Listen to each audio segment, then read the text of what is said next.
We're going to start with a little story from Hindu mythology.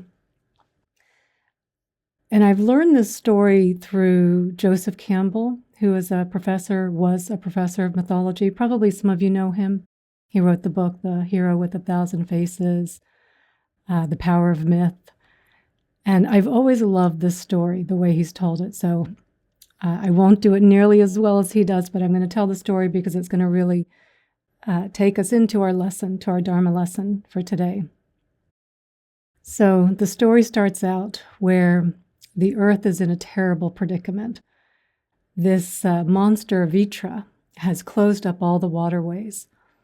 So all the life is dying, the plants, the trees, the animals, the humans. Everything is dying. What's left is suffering. And it's just a terrible, terrible state. So Indra, who is the king of gods and the governor of the world, is in this fierce battle with Vitra. And eventually Indra realizes that he has this box of thunderbolts. And so he takes one of the thunderbolts and he throws it at Vitra. And Vitra dies instantly. And all the waterways open up. And the earth is replenished, and the animals are rejoicing, and the plants are rejoicing, and the humans are rejoicing, and everyone is so happy. And Indra says to himself, "What a good boy am I." And with that, he thinks, I'm going to go up to the cosmic mountain and build a palace and a city worthy of such a good boy. So he goes up to the cosmic mountain and he meets with the carpenter to the gods, Vishvakarma. And he tells Vishvakarma what he's looking to build. And in no short order, Vishvakarma gets to work. He's not subject to the constraints of a normal world. So very quickly, the palace is built, the city is built. But every time Indra goes to see Vishvakarma, he wants something more. He wants the palace to be more grand. He wants more buildings added on, more statues, more waterfalls, more and more and more. And this keeps going on and on. And after a while, Vishvakarma realizes, he thinks, my God, we're both immortal. This could go on forever. His desires are endless. So Vishvakarma goes down to meet with Brahma. So Brahma is down in the lotus pond of the universe, resting on a lotus that is coming out of the navel of Vishnu. So Vishnu is sleeping, and in his dream, he is dreaming the universe. So Brahma sits there on the lotus, and Vishvakarma comes down, and he bows, and he says some pleasantries, and then he lets Brahma know what's going on, what his problem is with Indra, the challenge that he's having. And Brahma hears him, and he says, I got it. Don't worry about it. Go back to the palace. Just keep doing what you're doing. I'll take care of this. So the next morning, at the gates of the palace, this beautiful blue boy appears. Radiant, divine light coming off him. He's ethereal. Everyone is drawn to him. Little children and people are following him as he wanders around the grounds of the palace. So eventually he works his way inside the palace into the throne, and he sees Indra. And he pays his respects, and they sit down, and as they're having a little chat, Indra says, So my friend, what brings you here to my palace? And the boy says, well, I have heard that you are building a palace like no other Indra before you. And I have looked around the grounds, and I see that you are building such a palace as no other Indra before you. So Indra's a little shocked, what do you mean Indra's before me? Young man, I think you are mistaken. I am the only Indra. And the blue boy looks at him and he says, I have seen them come and go. Just think, Vishnu sleeps in the cosmic ocean, dreams the universe. Out of his navel arises a lotus and a Brahma. Every time Brahma opens his eyes, a new world comes into being, an Indra to govern that world. He closes his eyes. The world goes out of being. Indra goes out of being. He opens his eyes. A new world, another Indra. He closes his eyes, opens his eyes. And a Brahma lives for 432,000 years, at which point he dies, and the lotus goes back into the navel of Vishnu, and a new lotus arises, a new Brahma, opens his eyes, closes his eyes. And there is galaxy upon galaxy upon galaxy. Brahma opening his eyes, a new world appears, a new Indra closes his eyes. He said, you would be more likely to count all the grains of sand on the earth than you would the number of Brahmas, let alone the number of Indras. And as they're having this conversation, a line of ants starts walking across the floor. Thousands of them. And they both look down at the ants, and the boy kind of chuckles to himself. And Indra, really taken aback by all this information, says, what are you laughing at? And the boy says, you shouldn't ask if you're not willing to be hurt. Indra says, tell me, I'm willing to be hurt. And he points at all of the ants, and he says, all former Indras. They rise from the lowest depths, spiritually reincarnating again and again and again to the highest state. Indra, the king of all gods. They get in a fight with Vitra. They use the thunderbolt and destroy Vitra. And they declare, what a good boy am I. And with that begins the downfall, back to the lowest form again. That, my friend, is your destiny, the path you are on. So as the story continues on, he is able to redeem himself and not take this fall. But we're going to stop right there for the purposes of the Dharma talk today, because we can all relate to that temptation to want to get lost in, what a good girl am I? What a good person am I? What a kind person am I? What a good meditator am I? What a good spiritual person am I? What a good generous person am I? What a good employee am I? What a good boss am I? But what we don't see is every time we get lost in that good image of ourselves, we have just set in motion the downfall. Because while we are so intoxicated in the image of me as something good, as something superior, we forget that everything changes. Conditions change. That when we have the conditions of a good meditation, to not get lost in the image of me as a good meditator, because a few days later, maybe a few hours later, the conditions change. And we have a meditation where our mind is just all over the place.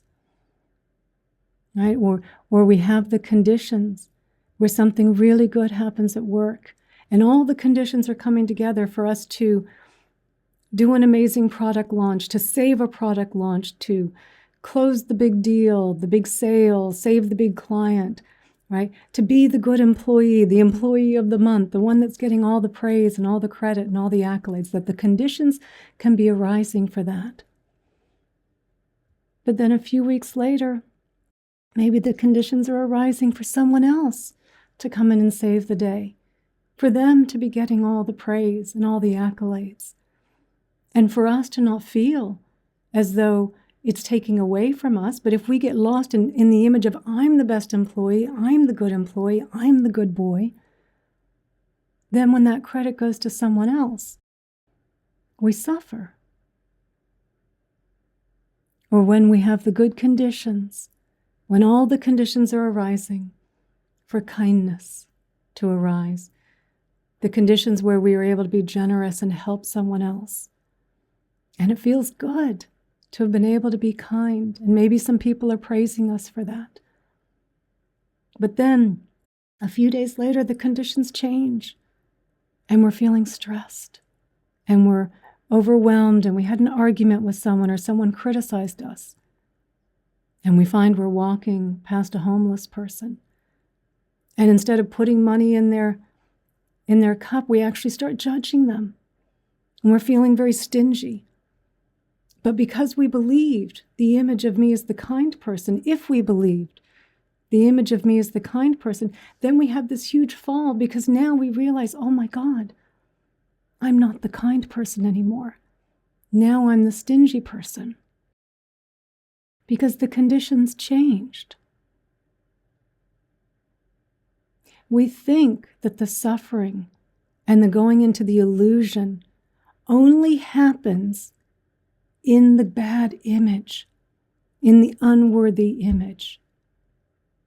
But it is tied to the good image, because the good image and the bad image, or the worthy image and the unworthy image, are just two sides of the same coin. But we're so focused only on the unworthy image. We think that's the problem.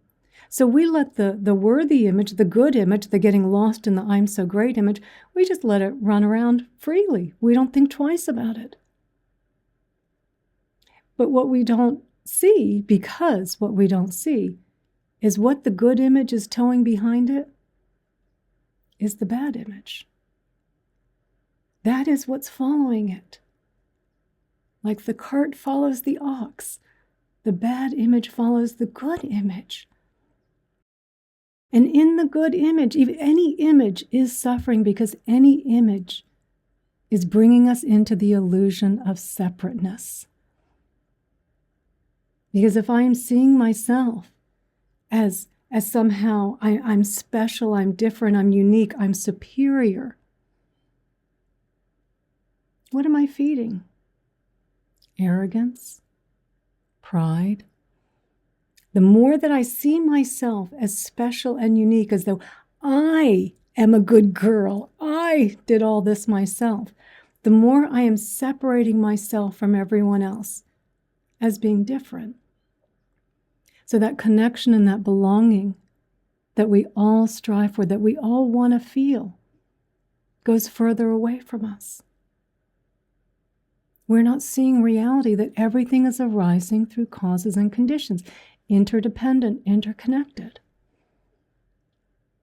The meditation, the good meditation, was simply through good conditions. The mindful moments, good conditions. The moments that arise to be able to, for us to step up and do something really heroic, really courageous, really kind, good conditions. Right?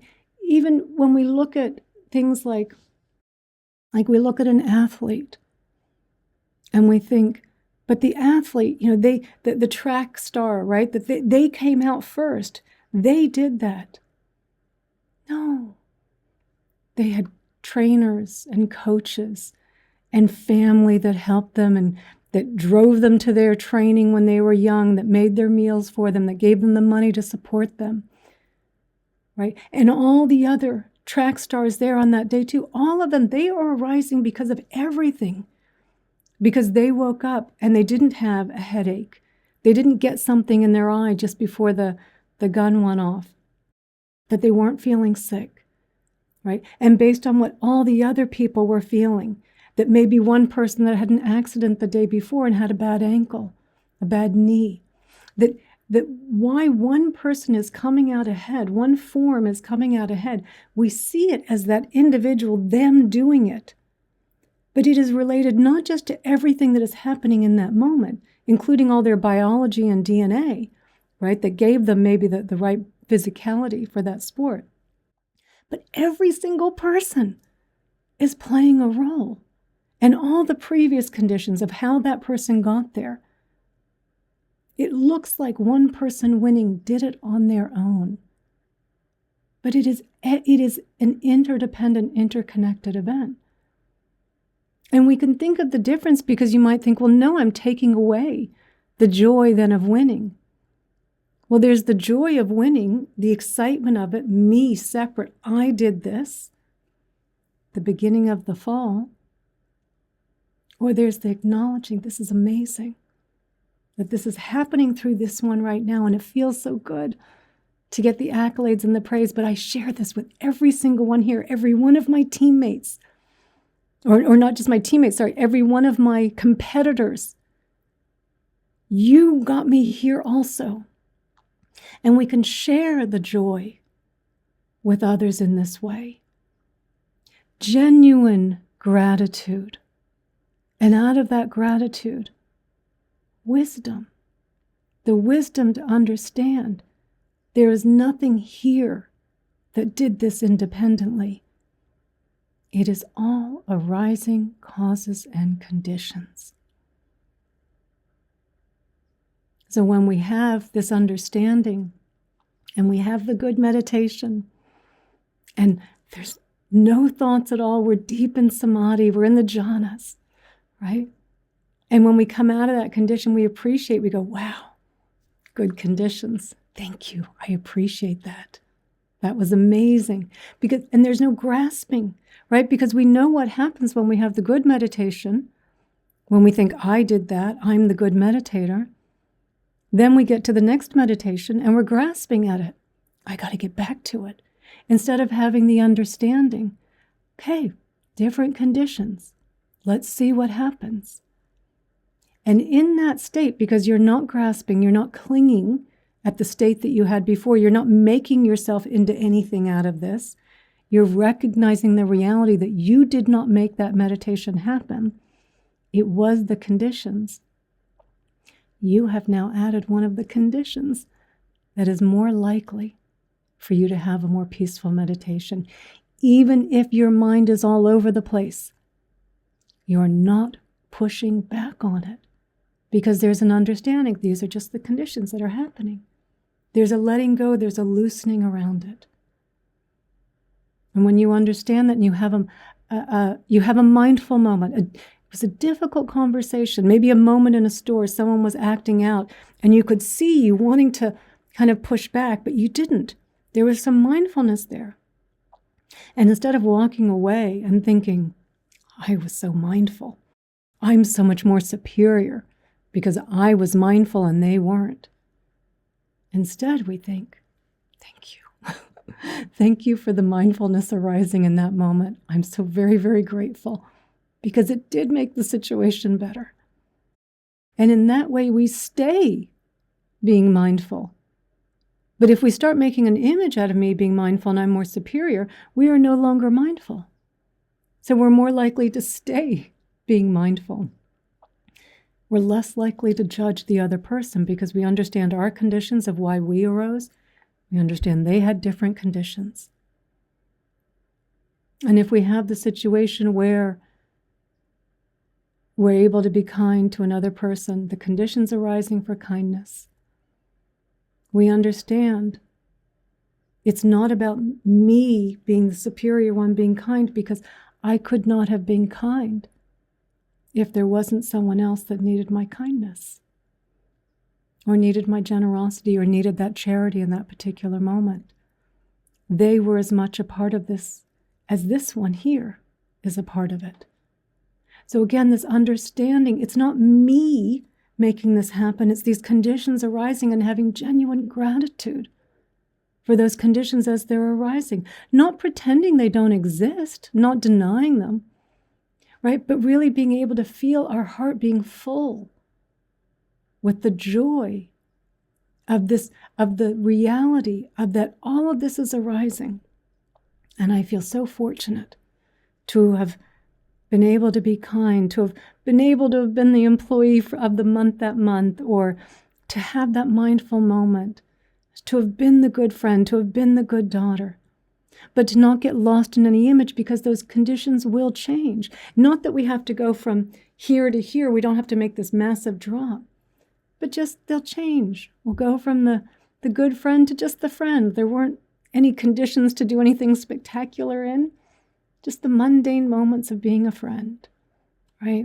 Or being a daughter, or being a mother, right?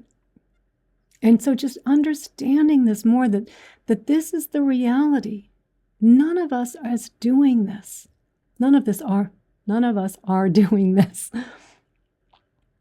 But it's hard because our society, our culture, really reveres the individual.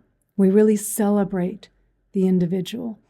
And there's so much wanting to claim my success and claim what I did as though I did it all on my own.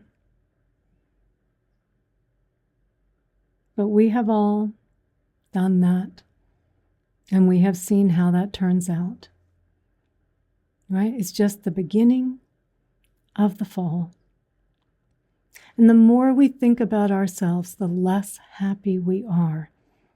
Study after study will show you that. Western studies will show you that. And yet our model, our values in the West are all about the individual, fame, wealth, success.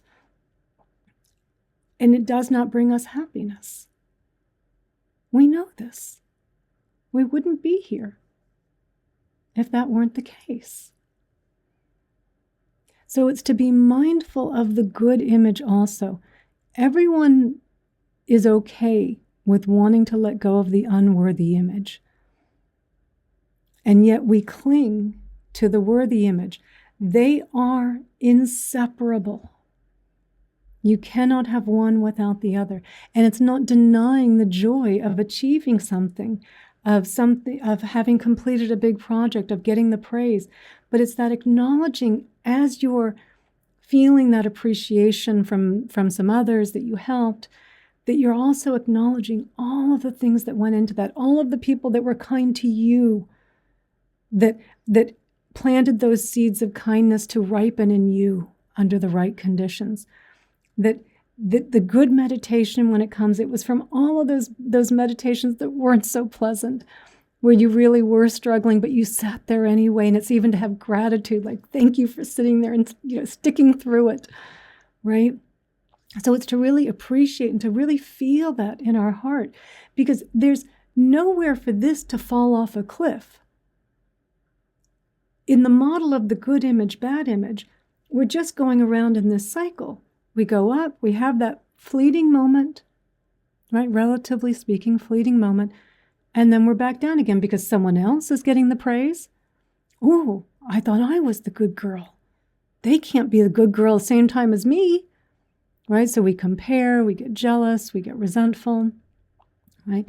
And it just leads to this continuous cycle, right? But in this way, every good thing that's ever happened, we can savor it.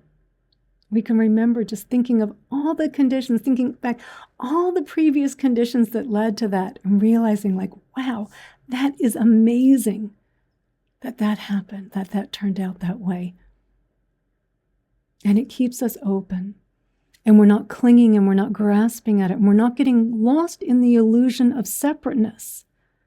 Because the good image will always pull us back into the illusion of separateness. And then the bad image is going to come behind that. And then the berating and the beating ourselves up.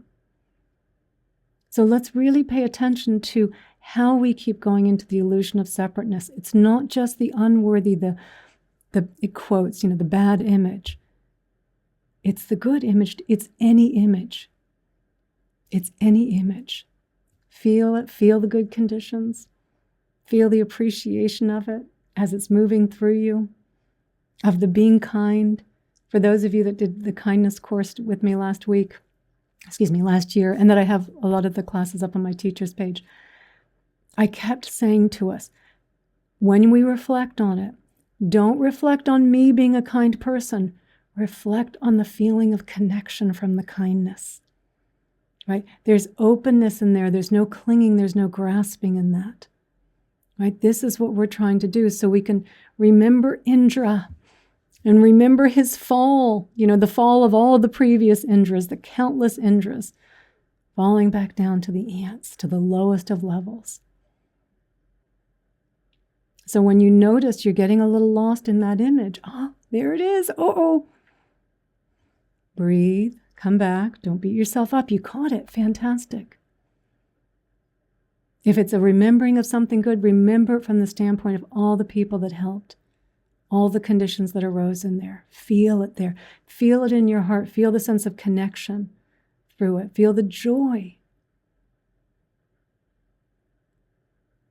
Feel the non-grasping in that. We can't come out of the illusion of separateness while holding on to any image of ourselves. It doesn't bring us happiness. It doesn't bring us peace. It doesn't bring us connection. We do become more arrogant, more prideful, and more stingy. See the good image for what it is, just another way of bringing us into the illusion of suffering. Be mindful of the good image as much as you are mindful of the unworthy image, so that when you do find yourself in the unworthy image, you can also recognize that as simply conditions.